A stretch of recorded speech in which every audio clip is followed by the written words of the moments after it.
Bonjour à tous, bienvenue à la conférence IFS. Donc aujourd'hui, nous allons vous parler essentiellement de la mise en place des audits non annoncés dans la certification IFS, avec des représentants des trois parties prenantes, industriels, distributeurs et organismes de certification. Puis nous vous présenterons le programme IFS Global Markets.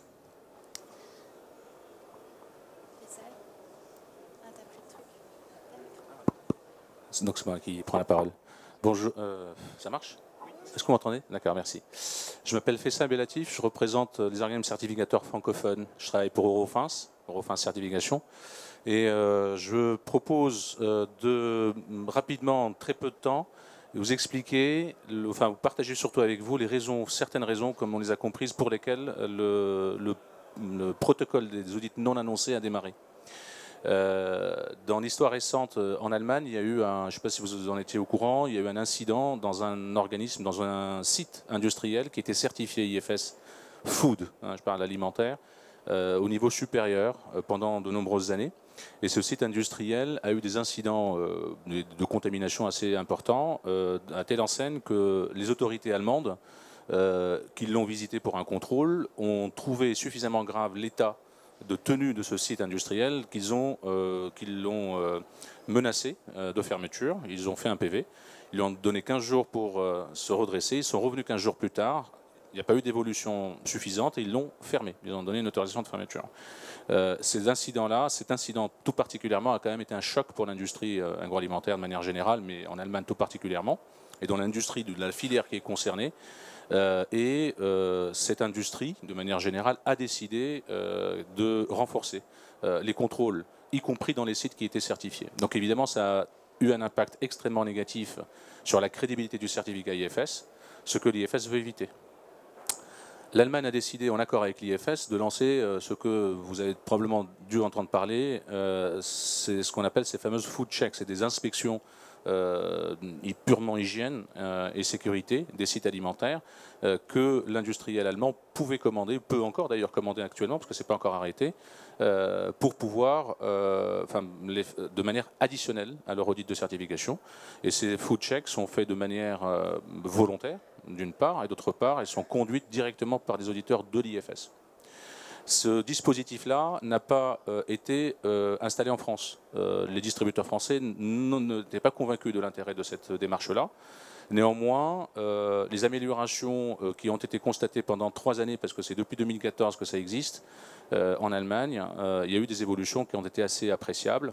Et les débats sur une substitution ou un dispositif un peu plus solide pour renforcer la crédibilité de l'IFS a germé au sein des groupes de travail de l'IFS. D'où les premières idées d'audit non annoncé. Et je vais laisser la parole à Sébastien et à Jérôme pour dire également de leur point de vue de l'industrie et de la distribution, quelles étaient les raisons qui les ont aussi poussés à promouvoir cette démarche-là et la supporter.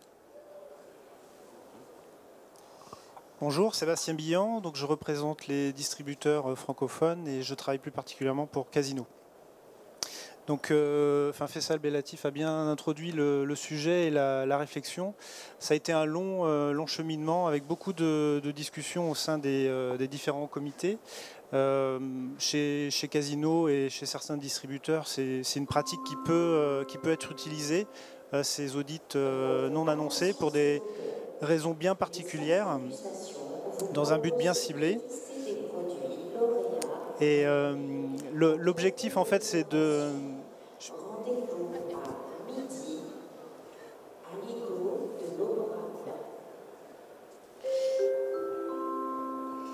Donc l'objectif principal, c'est vraiment de maintenir le haut niveau de confiance dans la certification IFS.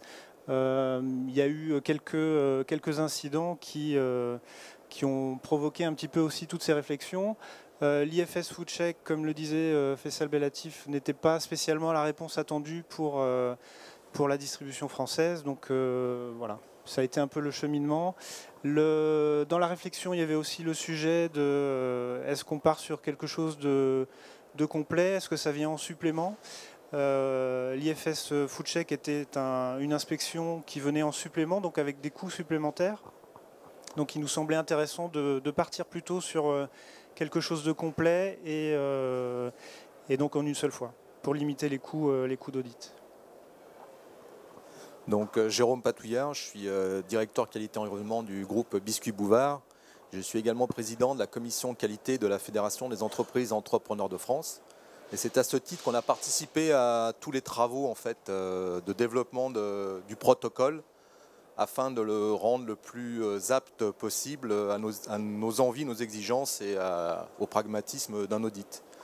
Ce qui était important, la réflexion qu'on a eue, c'est que beaucoup d'entreprises maintenant, en tout cas, ont entamé des démarches. Alors, la plupart sont pratiquement dans le travail de la MDD, sont IFS. Beaucoup même sont IFS niveau supérieur.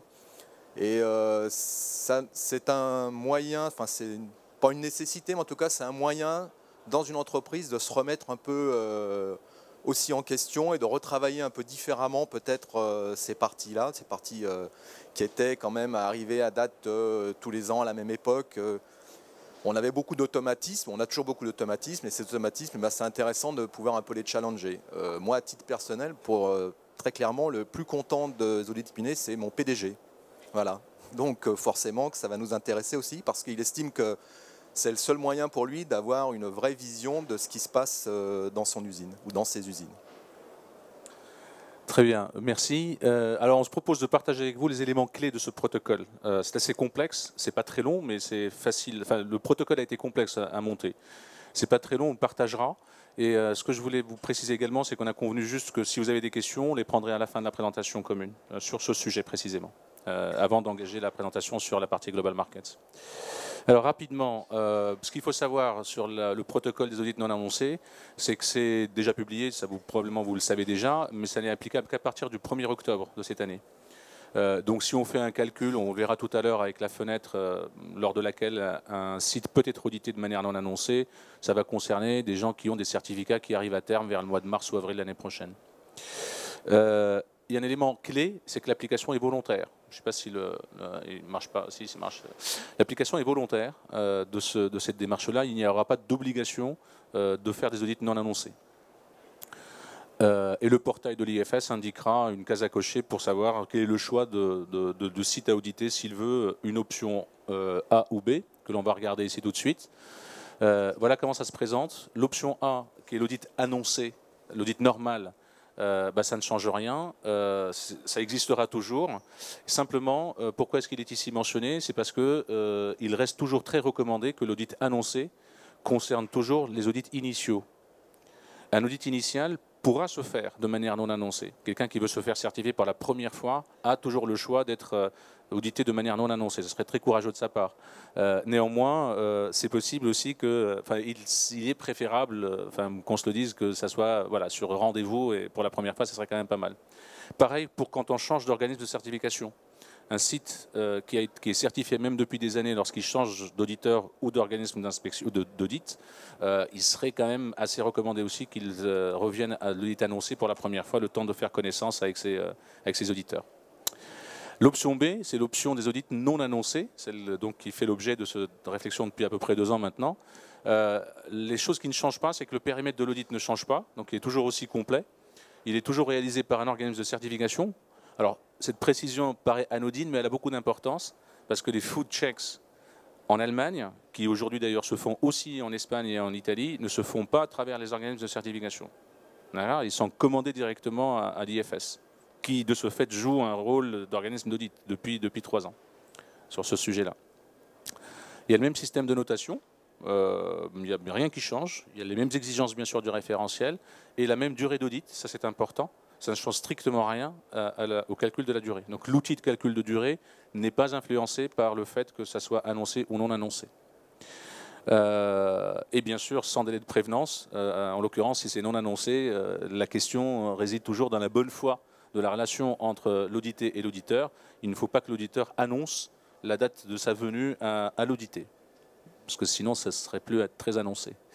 Le délai de souscription, comme vous le verrez ici, dans la slide plus tard, pour souscrire en tout cas un audit non annoncé, il faut que le site informe son organisme d'audit avec un certain délai. D'accord? Il faudrait, alors ça va changer peut-être un petit peu les habitudes, vu que les certifications de type IFS, comme d'ailleurs pour le BRC, qui sont devenues très régulières et très banales, si je puis dire, font qu'on a tendance à voir que les délais d'information ou de décision de la date d'audit se font de plus en plus tard en général. Les gens ont moins la crainte de l'audit qui va arriver, il y a moins de stress qu'il y a 10 ans. Donc il y a plus de banalisation de la démarche, donc il y a moins de précautions d'usage en matière de planification. Là en l'occurrence, quand on choisit un audit non annoncé, il y a une obligation d'information très en amont. Vous allez comprendre pourquoi dans quelques minutes.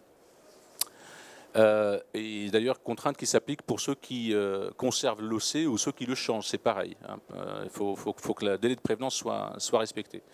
La date de souscription doit être indiquée dans le contrat entre l'organisme de certification et l'entreprise. Alors pourquoi ça ? C'est que quand vous mandatez un organisme d'audit, vous devez quand même démontrer que vous l'avez mandaté pour qu'il vous audite dans un certain délai, pour que les contrôleurs, entre guillemets, ceux qui contrôlent l'intégrité de l'organisme de certification, c'est-à-dire l'IFS d'une part, mais aussi les organismes d'accréditation, puissent vérifier la probité des démarches. C'est-à-dire qu'il y a eu quand même... Enfin, vous vous êtes mis d'accord, l'audité et l'auditeur se sont mis d'accord suffisamment à l'avance pour qu'il n'y ait pas d'information, de suggestion de la date au client concerné, à l'audité concerné.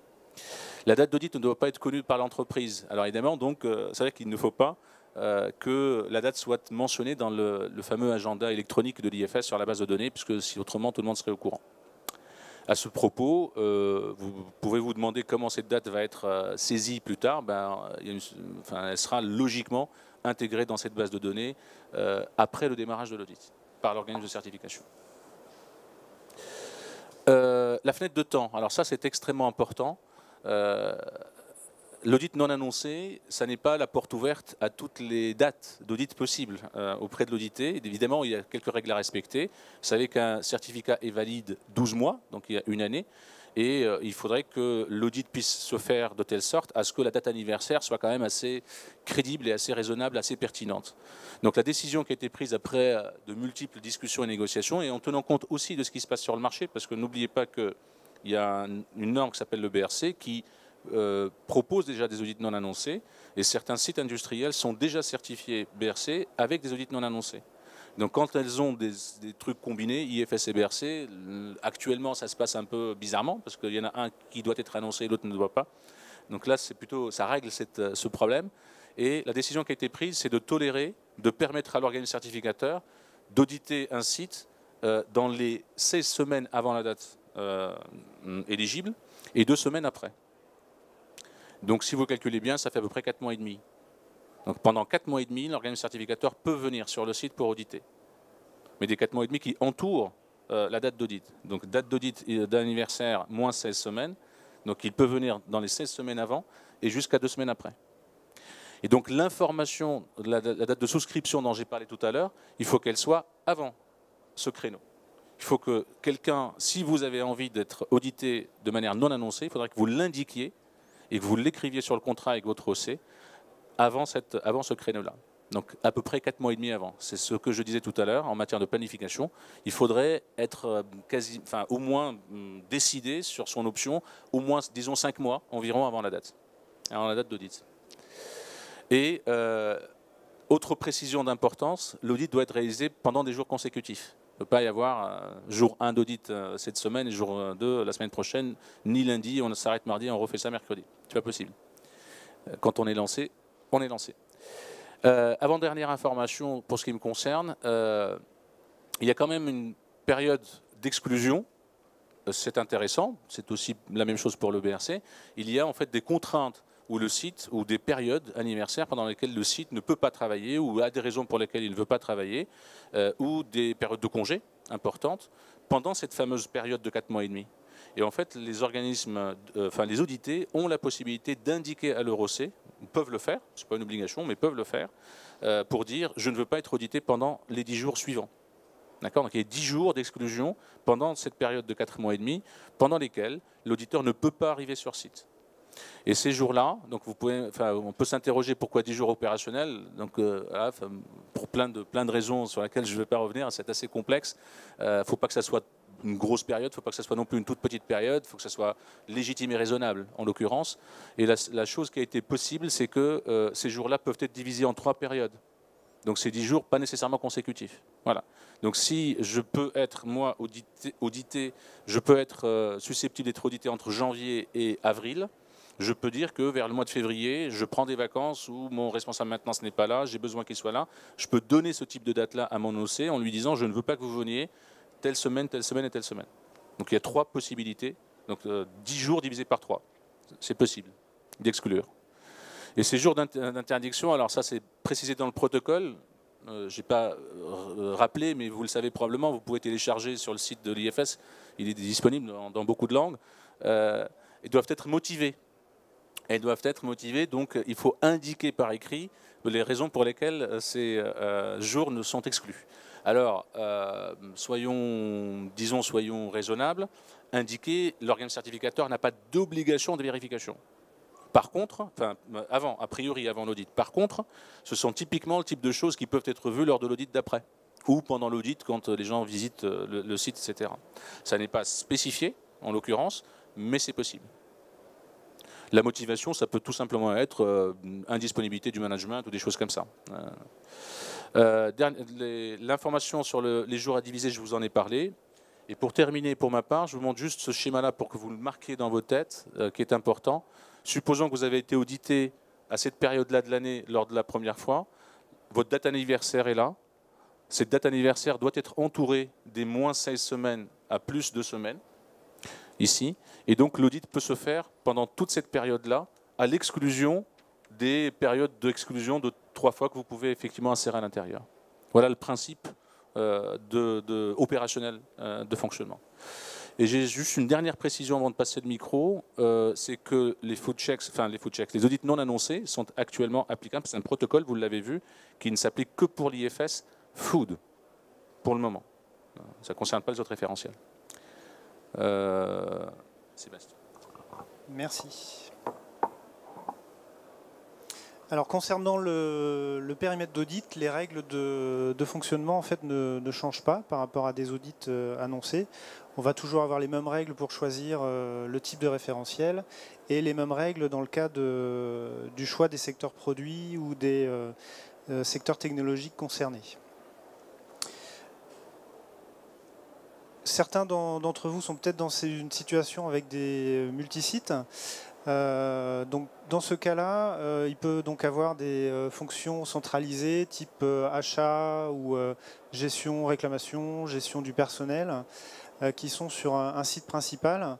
Donc l'objectif dans cette situation, c'est d'avoir un audit au choix du fournisseur, annoncé ou non annoncé, sur les sites centraux.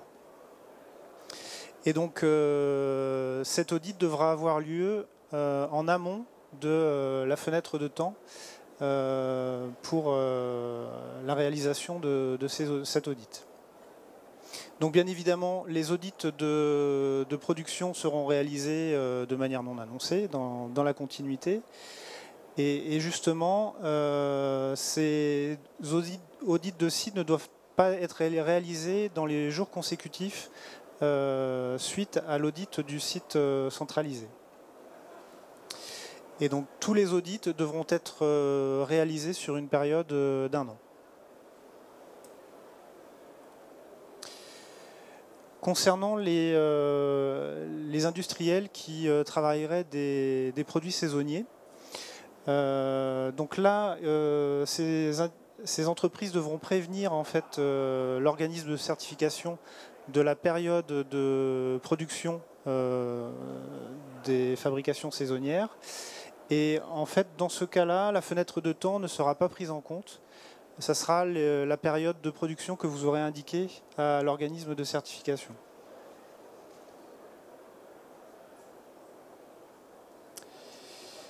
Concernant la durée d'audit, donc ce sont les mêmes règles que pour les audits annoncés. On va toujours avoir le nombre total de personnes sur site qui sera pris en compte, le nombre de secteurs produits concernés et le nombre d'étapes de procédés.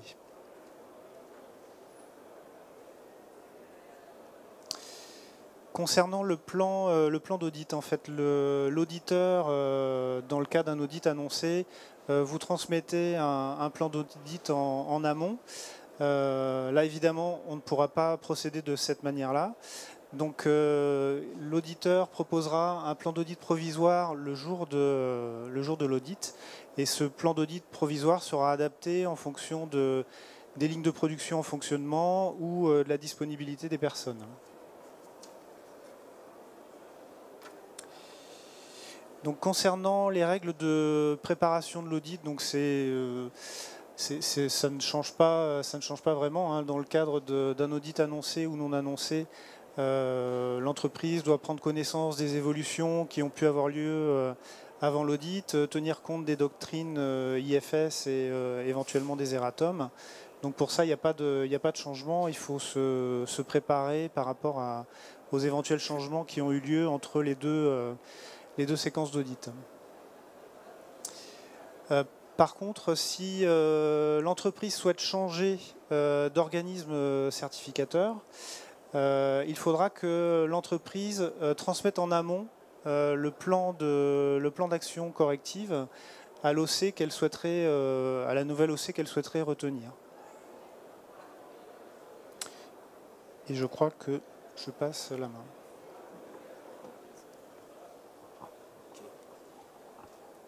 Récupérer. Hop. Oui. Alors le plan d'action, en effet, doit être transmis avant la fenêtre de temps de l'audit non annoncé. Alors pour continuer, bien sûr, l'auditeur aura bien sûr la possibilité de demander des documents préparatoires, mais avant la fenêtre de tir, on va dire. Ça ne changera pas grand-chose pour les industriels. Et évidemment, il pourra donner un plan d'audit, pour ce qu'on a vu tout à l'heure, le jour où il arrive. Quelque chose d'important, par contre, c'est là. Hein, l'audit commence directement par l'audit de terrain. Donc après 30 minutes d'introduction, c'est-à-dire qu'il est évident que le but, c'est quand même de faire un audit inopiné. C'est-à-dire qu'il ne faut pas le bloquer pendant 3 heures dans une salle et pendant ce temps, on prépare le terrain. Enfin, voilà, faut jouer le jeu également. Enfin, faut être logique. De toute façon, ce sont des pratiques qui existent déjà. Si des fois vous voyez des gens des fraudes venir ou de la DSV, ils n'ont pas trop l'habitude d'attendre non plus. Un quart d'heure, c'est le grand maximum. Donc là, 30 minutes, on a déjà gagné 15 minutes. Hein. C'est pas mal. Bien sûr, on a toujours les mêmes problématiques aujourd'hui. C'est-à-dire que si la ligne ne fonctionne pas le jour de l'audit, eh bien, on a deux choix. Soit c'est une ligne qui a, on va dire, d'autres lignes qui tournent avec le même HACCP. Là, il n'y aura pas de problème. L'auditeur pourra agréer cette ligne. Par contre, si la ligne est vraiment très spécifique avec un HACCP bien à lui, il y a encore deux cas possibles. Un, c'est de rapidement monter une équipe pour essayer de la faire tourner le lendemain. Ça se fait, j'ai déjà pratiqué, c'est pas toujours très agréable, mais en tout cas, ça peut être un bon moyen de le faire quand même. Ou alors, ça va être un audit d'extension. Bien évidemment, si l'entreprise souhaite mettre cette ligne dans son certificat ou si l'exclusion n'est pas possible. Bon, après, évidemment, si l'entreprise refuse l'accès à l'auditeur alors qu'elle a demandé un audit inopiné, on va suspendre le certificat. Enfin, voilà, chacun, il y a une règle du jeu, si on ne la respecte pas, forcément, on est sanctionné, c'est logique. Hein. Et en plus, pour bien enfoncer le clou, les coûts seront facturés à l'entreprise, bien évidemment. Après, voilà, donc on en a parlé tout à l'heure hein, sur la partie agenda qui ne sera pas bien évidemment complétée sur nulle part. Donc l'organisme de certification devra indiquer sur le portail tout ce qui va les dates d'audit et ce qui ont été réalisés au plus tard 2 jours après le premier jour de l'audit. Donc là, ça veut dire à messieurs dames des OC de bien faire leur travail. Et on les attendra là-dessus, bien évidemment. Après, bon, pour ce qui est de la notation, c'est les mêmes notations, mêmes exigences, il n'y a pas de changement, bien évidemment, puisque tout le protocole reste le même. Sur la partie rapport, eh bien, il y aura un rapport avec les mêmes exigences qu'actuellement. Simplement, l'option non annoncée sera clairement mentionnée. On a choisi, alors ça a été un long débat, on a choisi le terme non annoncé, parce que pourquoi et pas autre chose? parce que c'est celui qui ressemblait le plus à ce qu'il y avait en anglais pour les Français. Voilà, parce qu'il y a eu des débats entre les Français, etc. Donc voilà, le non annoncé, typiquement, voilà pourquoi on met non annoncé sur le certificat. Mais par contre, il faut il sera clairement, en tant que sur le certificat ou sur le rapport, il sera clairement mis en évidence pour valoriser quand même l'entreprise, parce que faire un non annoncé, voilà, on change un peu de division quand même. Hein, c'est plus du tout la même. Ça sera une autre approche. Donc pareil pour le rapport d'audit ou certificat, hein, tout sera clairement énoncé et on a les mêmes références, les mêmes exigences que sur le référentiel actuel. Là, bon, il n'y a pas de traumatisme pour l'entreprise, ça ne va pas changer grand-chose à ce niveau-là, hein, ça sera déjà joué. Alors, sur l'émission du certificat, c'est la même chose. On aura les mêmes dates de validité qui vont s'appliquer. Bien sûr, comme à chaque fois, si on souhaitait dans l'année rajouter une ligne ou rajouter de nouveaux produits au périmètre, donc c'est soit on aura un audit d'extension annoncé, hein, ça peut arriver, ou je sais pas moi, un atelier nouveau qui se monte.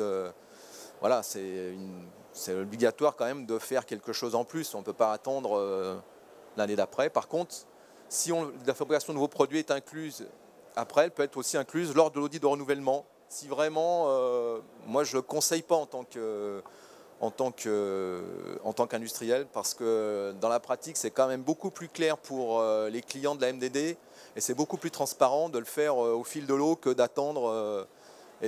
Parce que là, c'est un peu attendre et en disant pas vu, pas pris, quoi. Donc je le déconseille. Donc rien ne change, hein, comme vous l'avez vu, enfin, on insiste lourdement, mais c'est vrai que voilà, tous les exigences du référentiel qui ne sont pas dans les documents, voilà, ils s'appliquent au protocole d'audit annoncé, c'est-à-dire le système de notation, le calcul de durée d'audit, on a déjà parlé, la possibilité de réaliser de l'audit avec une équipe d'auditeurs et la possibilité d'observer un auditeur lors de l'audit. Alors là, je ne sais pas trop comment ça sera une supervision par l'organisme certificateur, forcément. Hein, c'est-à-dire qu'on aura du mal, je pense, à voir ce qu'on a pu voir avant, c'est-à-dire des gens comme le COFRAC ou Lucas qui viennent en même temps que l'auditeur, ce qui est met toujours à l'aise l'auditeur et l'audité. Surtout quand ce n'est pas dans la même langue. C'est du vécu. Hein. Voilà, et bien évidemment, tout ça est téléchargeable toujours sur le site de l'IFS, qui est le même, qui n'a pas changé, hein, c'est ifs-certification.com, c'est ça. Hein, voilà. Donc vous avez tous vos codes et vous pouvez facilement vous connecter pour avoir le protocole. Si pour finir. Merci à tous. Est-ce que vous avez des questions à poser aux différents intervenants ?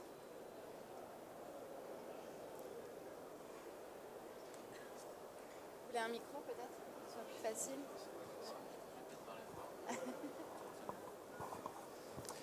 Olivier Rondouin d'Océor. Je suis un peu étonné que la durée n'ait pas eu un petit volant de modulation, puisque ce sera peut-être quand même dans l'affolement général, peut-être le premier jour de l'audit inopiné. Une perte de un peu de temps ou pour retrouver des documents s'il y a des absents ou des choses comme ça. Bonjour Olivier. Quelle serait la raison pour modifier une durée d'audit du simple fait qu'il y ait un audit inopiné? Ça serait quoi la raison? Juste qu'on va consommer un petit peu de temps pour retrouver des preuves de conformité, à mon avis. Alors, effectivement, enfin, avec l'expérience de l'audit inopiné, parce que les audits inopinés existent déjà depuis longtemps dans beaucoup de référentiels déjà, ou certains audits de seconde partie qui sont en audit inopiné. La chose qui change fondamentalement, c'est le plan d'audit et pas sa durée. C'est vrai, il y a un peu de stress supplémentaire. C'est vrai qu'il faut prendre le temps de caler les interlocuteurs, de les trouver et de replanifier ou isoler, prendre des rendez-vous avec les gens progressivement. Les 30 minutes d'attente au départ, dont tout à l'heure parlait Jérôme, ne servent pas à organiser tout ça. Par contre, comme l'auditeur est censé aller sur le terrain très rapidement, ça laisse le temps aux gens du back-office d'aller organiser effectivement ces rencontres par ailleurs. C'est ça la difficulté supplémentaire, et probablement pas la durée.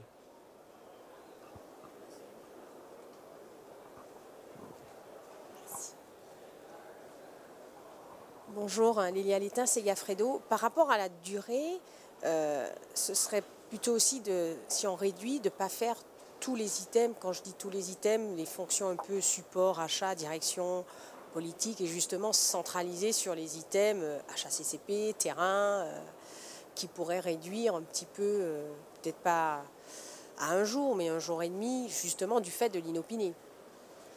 Pardonnez-moi, je n'ai pas très bien saisi. L'idée, c'est que vous dites que c'est inopiné, mais c'est 2 jours, enfin c'est X jours, la durée ne change pas, parce qu'on fait tout le référentiel en complet. Il y a d'autres référentiels où, justement, d'une année sur l'autre, quand c'est inopiné, on restreint le champ, on se focalise sur, effectivement, le terrain, HACCP, enfin, bien sûr, le cœur de ce type de référentiel, et on fait out sur les fonctions support, revue de direction, enfin politique, qui prennent du temps aussi pendant les 2 jours. En l'occurrence, vous avez raison, mais en l'occurrence, ce ne sont pas des référentiels de certification de procédés, on va dire ça comme ça. Tous les audits, toutes les normes, disons, de système de management tolèrent cette chose et tolèrent aussi une validité du certificat beaucoup plus longue, de 2, 3 ou 4 années, qui permet des audits dits de suivi. En fait, le problème avec l'IFS, d'ailleurs, c'est la même chose avec le BRC. Hein. Ce sont des certificats qui ne sont pas des blancs-seings. C'est une validité extrêmement courte qui fait que l'audit de l'année qui suit est toujours plus complexe que celui d'avant, parce qu'il intègre le plan d'action précédent. Donc c'est toute la référence, toute la norme, plus le plan d'action. Et effectivement, ce n'est pas dans la philosophie du référentiel. C'est vrai. Mais c'est vrai que nous, on a vraiment décidé de faire un audit complet, inopiné, complet.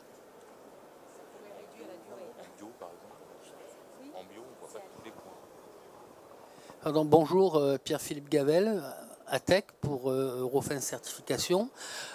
Comment est-ce que l'auditeur doit réagir lorsqu'il se retrouve dans une entreprise où on lui annonce que finalement, je ne sais pas moi, le service achat, le service maintenance, etc., ne sont pas là?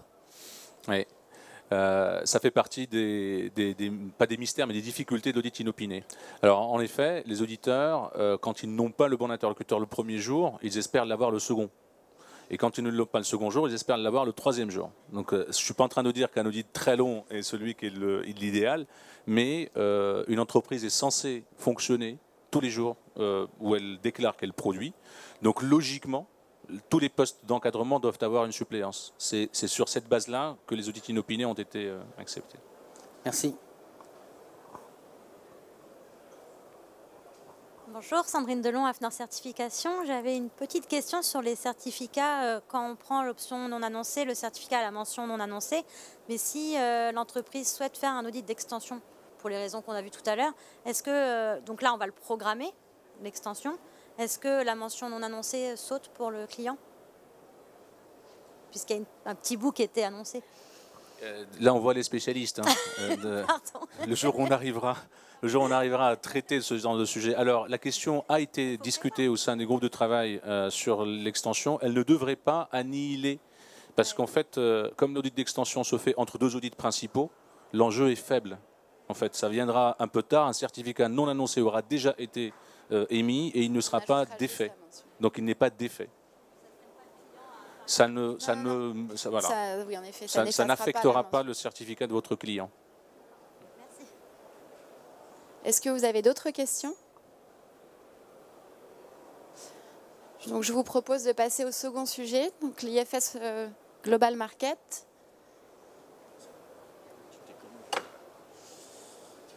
Alors, comment ça marche ça? Juste appuyer là. D'accord, super. Bonjour, donc moi je suis Fabrice Rivaille, directeur de FA Solutions, et je représente donc l'IFS Academy. L'objectif aujourd'hui est de vous présenter le programme d'évaluation IFS Global Market, avec ses avantages, mais aussi la chronologie, puisqu'on ne parle pas là de certification, mais d'évaluation. C'est un outil qui permet aux TPE et petites entreprises de rentrer dans le cadre de la certification sur un échéancier de 2 à 3 ans, puisque ce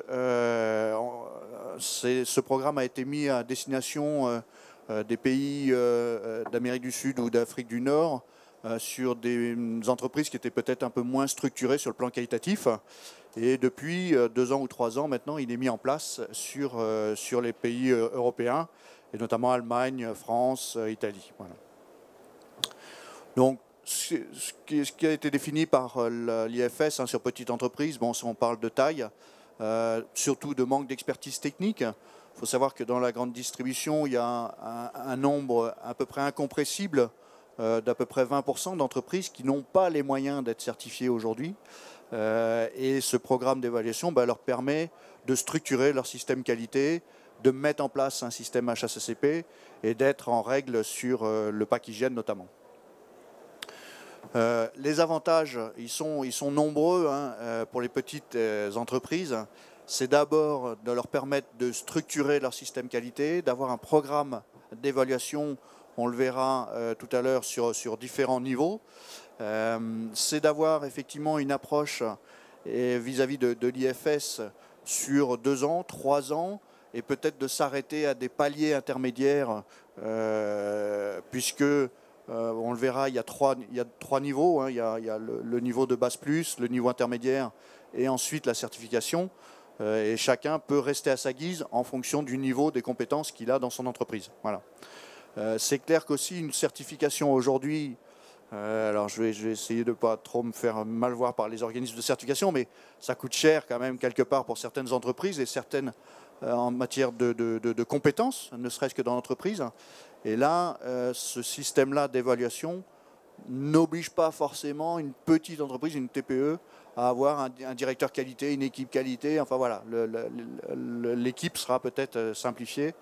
Mais c'est vraiment ce programme d'évaluation permet à des petites entreprises de programmer ça sur 1, 2, 3 années avec des coûts moindres.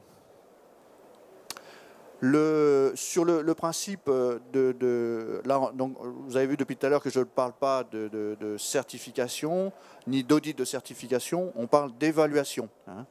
Donc aujourd'hui, ces évaluations, elles peuvent être faites à 2 niveaux, soit par des organismes de certification, avec des auditeurs agréés donc par des organismes de certification et qui viennent faire les différents niveaux d'évaluation dont on parlera tout à l'heure. Ou alors, ils peuvent être ces évaluations peuvent être faites par des organismes prestataires de services agréés par l'IFS. Et là, ils ont la possibilité d'avoir dans leurs équipes d'évaluateurs soit des auditeurs déjà agréés et qui font partie d'organismes de certification, soit des consultants indépendants qui ne sont pas forcément auditeurs, mais qui là doivent avoir une certaine expérience minima, des compétences techniques sur le même schéma que celles que vous avez dans la certification, et qui doivent passer obligatoirement une formation avec l'IFS pour valider leurs compétences et pouvoir venir faire des évaluations chez vous. Alors, au départ, le Global Market était sur 2 niveaux, l'évaluation de base et puis l'évaluation intermédiaire. Et il y a un niveau qui a été rajouté puisque le niveau de base ne rentrait pas dans la réglementation européenne avec le pack hygiène, n'était pas suffisant. Donc il y a un nouveau maintenant niveau qui est le base plus. Et vous voyez qu'il y a des must-have qui sont un peu l'équivalent des KO dans la certification. Sauf que dans le programme du Global Market, quand on intervient effectivement pour faire une évaluation sur le niveau de base plus, un must-have n'empêchera pas de toute façon d'accéder au niveau base plus. Par contre, sur le niveau intermédiaire, si vous avez un must-have comme un KO, là effectivement ça empêchera l'accession à ce niveau intermédiaire. Donc voilà, donc aujourd'hui, si vous voulez, alors ça peut s'adresser à des filiales, ça peut s'adresser vous si vous rachetez des petites entreprises et vous dites bah tiens, j'ai pas envie de les certifier tout de suite. Voilà, ça peut être l'occasion pour vous de les faire rentrer dans le système. Au niveau de la grande distribution, maintenant, ça sera aussi une négociation à avoir avec la grande distribution. Le groupe EMC, on en a discuté déjà plusieurs fois, donc est un groupe assez avancé dans la démarche du Global Market. Carrefour aussi. Mais voilà, à chaque fois, si vous voulez rentrer dans le schéma du Global Market, c'est d'abord à valider avec vos clients de la grande distribution. Même principe que la certification. Vous avez un logiciel donc, qui permet le reporting des évaluations, aussi bien pour les utilisateurs que pour les évaluateurs. et c'est consultable après, effectivement, par la grande distribution. Donc c'est aussi un avantage du Global Market, c'est que vous rentrez, que ce soit au niveau du BAS+, que ce soit au niveau de l'intermédiaire, vous rentrez sur le portail de l'IFS et vous êtes considéré comme une entreprise allant vers la certification. Hein, donc c'est quand même un des gros avantages. Voilà. Et puis comme le même principe, vous pouvez aller vérifier quels sont les organismes de certification ou les sociétés, prestataires de services qui peuvent venir faire des évaluations chez vous. On parle d'évaluation, donc, et non pas d'audit de certification. L'auto-évaluation est nécessaire pour l'entreprise au tout début du processus. Donc là, ça peut être fait, c'est une auto-évaluation qui est faite par les salariés de l'entreprise. Ensuite, il y a la préévaluation. Alors, c'est pas ensuite, c'est soit l'auto-évaluation, soit la préévaluation. Si vous n'avez pas les compétences en interne dans votre société, cette évaluation qui déterminera le niveau auquel vous voulez accéder du Global Market peut être fait par des prestataires extérieurs. Donc, c'est ce qu'on appelle la préévaluation. L'évaluation planifiée, c'est comme l'audit de certification. C'est l'organisme de certification ou l'organisme d'évaluation qui va intervenir et qui va vous donner effectivement une date. Mais il faut savoir qu'effectivement, c'est une évaluation qui est non accréditée, il faut bien le savoir. Réévaluation, pareil, même chose. Si vous avez eu un peu trop de must-have non respectés, vous n'atteignez pas le niveau, vous avez la possibilité d'être réévalué sur une première évaluation. Et puis, vous avez, comme les audits de certification, des évaluations de renouvellement annuelles, puisque là, c'est même chose, c'est sur un planning annuel. Ce que j'ai pas dit, c'est que sur les niveaux de BAS+, niveau intermédiaire et après certification, vous pouvez rester autant de temps que vous voulez sur le niveau BAS+. À partir du moment où vous dites voilà, moi, le niveau BAS+ me convient bien pour l'instant, je reste sur le niveau de BAS+, il n'y a aucune interdiction, sauf que vis-à-vis de la grande distribution, vous ne serez pas crédible. Le BAS+, on va dire, c'est vraiment la marche minimale pour accéder à la certification, vous ne serez pas crédible. Aujourd'hui, la grande distribution considère que le niveau intermédiaire est le niveau crédible pour pouvoir commencer à discuter sérieusement au niveau de la certification. Si je dis des bêtises, vous me le dites, M. Burin, mais voilà. Voilà. Mais par contre, comme la certification, vous n'avez pas le droit de régresser. Si vous passez du niveau BAS+ au niveau intermédiaire, vous n'avez pas le droit de régresser, de tomber en BAS+. Là, vous perdez tout. Hein. Pareil, c'est comme la certification, vous perdez tout. Et par contre, effectivement, l'idée étant que ces évaluations, c'est un programme qui va sur 3 ans. Vous allez sur le BAS+, l'année d'après, vous allez sur l'intermédiaire, et la 3e année, voire la 4e année, vraiment au plus tard, vous allez sur la certification IFS Food. Voilà. Hein, donc c'est vraiment l'objectif de ce programme. Donc on a, ce qui est important dans le Global Market, c'est que, et pour beaucoup de TPE, des artisans, il y a une partie assez forte sur tout ce qui est formation et accompagnement. C'est les entreprises qui n'ont pas forcément aujourd'hui mis en place des programmes de formation, de mise en place du système HACCP, de suivi, de traçabilité. Et donc à chaque étape, aussi bien à l'auto et préévaluation, évaluation au niveau de base ou évaluation au niveau intermédiaire, vous devez montrer au cours du processus que vous avez mis en place des parcours de formation, de suivi et de traçabilité surtout des formations. Et ça c'est un des points lourds du Global Market, où vous avez des must-have, donc entre guillemets des petits KO, qui sont liés à ces évaluations et ces programmes de formation. Donc on a effectivement, par exemple, voilà, la société doit mettre en place un système pour s'assurer que tout le personnel est formé, instruit, supervisé. On l'a en BAS+, mais c'est aussi pour vraiment valider que tout votre personnel est formé à ce qu'on a le système de base, puisque la certification c'est quand même basé sur la HACCP dans le food. Donc voilà, donc ça c'est un des programmes majeurs.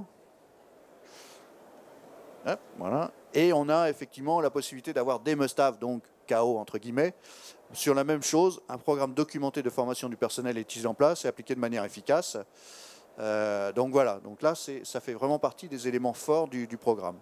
Sachant que, je ne l'ai pas dit tout à l'heure, mais sur le BAS+, on est à peu près à 50%, un peu plus de l'IFS sur l'ensemble des évaluations.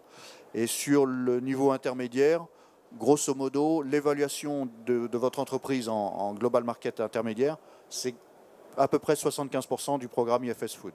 Voilà, d'accord ? Voilà. Dernière chose, c'est les programmes de formation. N'hésitez pas, de toute façon, alors il y a sur le global market, si vous le souhaitez, il y a des formations qui sont organisées donc par l'IFS officiel, soit pour les entreprises, soit pour les évaluateurs. Vous êtes, je ne sais pas si dans la salle il y a des consultants indépendants, voilà, vous souhaitez effectivement rentrer dans le cadre ou être évaluateur, il y a des formations aussi bien pour les entreprises ou les évaluateurs. Vous avez aussi des formations assez nouvelles pour l'IFS sur la pratique des audits internes et des audits fournisseurs. Donc voilà, donc ça vous le retrouverez ces dates-là sur le portail. Et puis vous avez des formations classiques que vous connaissez sûrement tous, l'IFS Food, le Food Défense, la logistique, le broker, sachant que c'est des formations qui sont qualifiantes pour les auditeurs et qui sont non qualifiantes pour les entreprises, mais qui rentrent dans le programme de formation classique. Voilà. Donc voilà la présentation très rapide du Global Market. Est-ce que vous avez des questions ?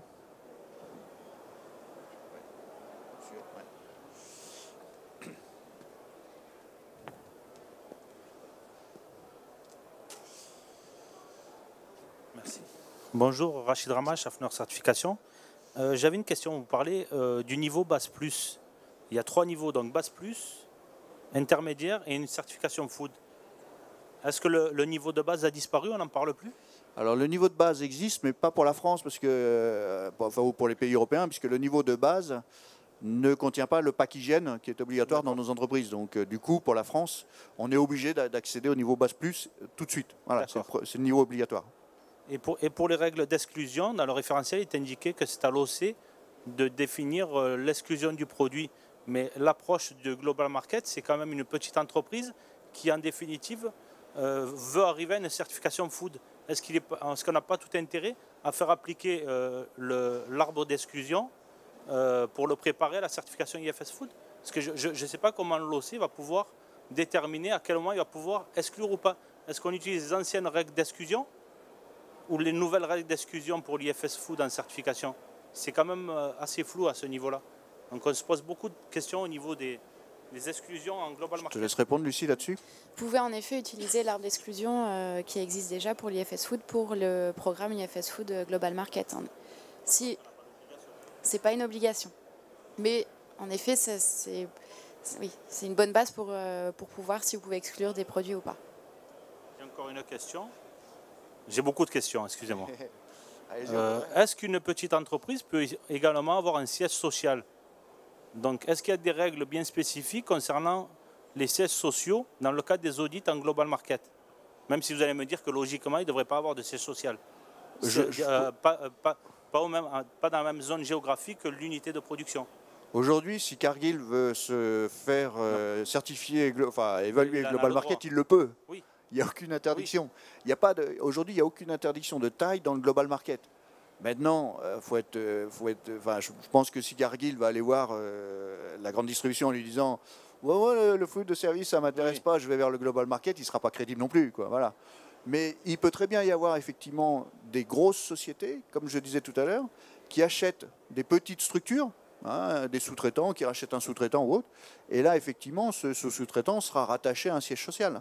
Mais sauf que celui qui va être évalué, ça va être le sous-traitant et pas le siège social. D'accord, donc on l'exclut totalement étant donné qu'il y a des fonctions support qui sont au niveau du siège. Donc on va pourra être intégré au moment de la certification à la fin de son cycle. Il pourra avoir la fonction support de son siège social, avoir l'audit de ce siège social et ensuite basculer, une fois qu'il basculera en certification. Il n'y a pas des exigences qui sont présentes dans Non, actuellement, il n'y a pas d'exigences qui existent pour les fonctions centralisées dans le référentiel Global Market.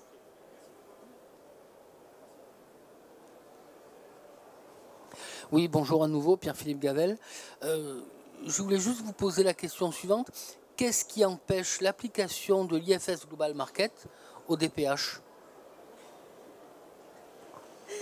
Alors aujourd'hui, je vais changer de sens. Aujourd'hui, le Global Market n'existe pas pour le DPH. Par exemple, on est en train de travailler dessus pour la logistique. Donc il existera bientôt également pour la logistique. Imaginons s'il y a une forte demande pour le DPH, en effet, il pourrait être envisageable de faire le même type de référentiel pour le DPH aussi. Mais c'est vrai que pour le moment, ce n'est pas à l'ordre du jour. Est-ce que vous auriez d'autres questions ? Pour information, il y a, si vous voulez, de la petite brochure sur le Global Market. On en a quelques-unes ici, si ça peut vous intéresser. Mais autrement, c'est téléchargeable aussi sur le site donc de l'IFS, où vous avez le support complet, le programme complet d'évaluation sur le site. Et comme d'habitude, c'est gratuit sur l'IFS, donc profitez-en.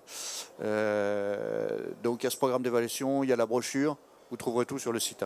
Le protocole, voilà, tout ce qu'on vous a présenté aujourd'hui, vous pouvez bien sûr le télécharger sur notre site internet de façon gratuite. Les brochures, le protocole, etc. Et si vous avez d'autres questions, n'hésitez pas à nous contacter au bureau IFS à Paris. Pas d'autres questions? Merci à tous et bonne continuation au salon MDD. Merci.